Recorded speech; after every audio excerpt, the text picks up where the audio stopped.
Olá pessoal, bem-vindas e bem-vindos a mais um vídeo sobre eletrônica 1 e hoje nós vamos falar sobre grampeadores. Bom, para isso nós vamos usar um exemplo aqui simulado no Tina. O intuito aqui é a gente determinar o formato da tensão, né, da forma de onda da tensão na saída do circuito, que é a tensão em cima do resistor de 10 kΩ, que a gente pode ver aqui. Bom, para isso vamos seguir 3 passos. Primeiro, nós vamos redesenhar esse circuito para a situação em que a fonte, no caso aqui, apresenta um valor de 10 volts e menos 10 volts, porque sempre vai ter uma fonte de tensão alternada na entrada do circuito grampeador, que é o sinal que a gente quer grampear. Então nós vamos separar em dois. Aqui no nosso primeiro passo. Quando a fonte tem 10 volts na sua entrada, nós redesenhamos o circuito dessa forma e o inverso também, da mesma forma.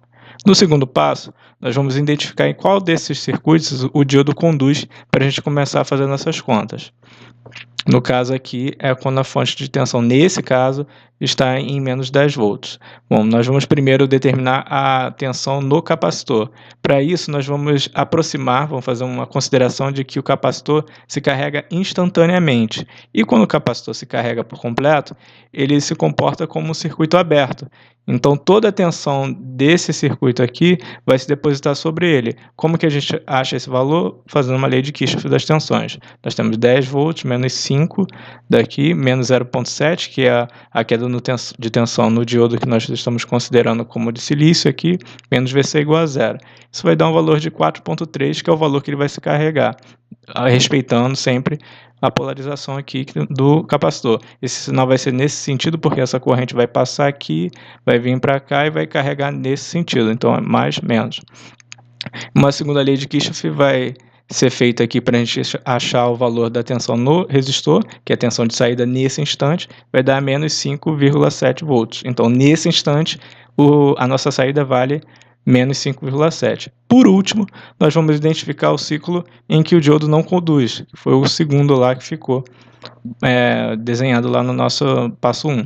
Então, aqui existe um ponto importante, nós temos que analisar a constante de tempo. Por quê? A constante de tempo é o que vai dizer se o capacitor vai ter uma descarga considerável ou não. Então, nesse caso, a constante de tempo desse circuito, que no caso é R vezes C, vai valer 0,75, no caso 0,15 vezes 5, que é 5 vezes RC, que é o tempo necessário para o capacitor se descarregar completamente, dá 750 milissegundos, que é muito maior do que o 1 milissegundo, que é o tempo que esse circuito permanece nesse estado, ok? Então, resumindo no fluxograma, nós vamos no último passo analisar o circuito em que o diodo não conduz e ver se 5 vezes a constante de tempo é muito maior do que o tempo que o circuito permanece nesse estado, nós podemos desconsiderar a descarga do capacitor e proceder às contas de uma forma mais simples, que é para achar o V0 nesse instante, que é o que a gente vai fazer agora. Caso não, nós temos que proceder para um cálculo da descarga do capacitor. É só aplicar essa fórmula que está aqui, substituindo os valores que eu vou passar para vocês num próximo vídeo, ensinando como determinar esses valores, tá? Mas por agora, nós vamos resolver o circuito mais simples. No caso, nós vimos que a descarga para esse caso não é considerável, então a tensão V0 vai ser 14,3. Se nós simularmos esse circuito, nós vamos ver aqui, ó, exatamente isso que acontece. Vou separar aqui as curvas, nós temos aqui a tensão de entrada e de saída logo em cima. Então, quando a entrada está em menos 10 volts, a saída é menos 5,48 volts, como nós vimos aqui no segundo passo. Cadê? Aqui, segundo passo, menos 5,7, algo bem próximo porque o Tina faz a simulação usando modelos reais e não ideais. Então, existe sempre uma diferençazinha do valor real para o valor calculado.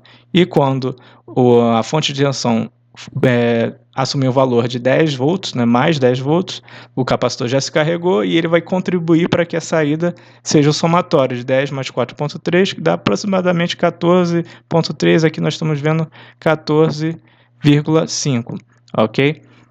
Então, por hoje era isso, e num segundo vídeo nós vamos calcular esse circuito para o caso em que a constante, 5 vezes a constante de tempo não é tão maior assim que o tempo que o circuito permanece, no caso, nesse estado em que o capacitor fica se descarregando, tá ok? Bom, então era isso. Bons estudos e até a próxima.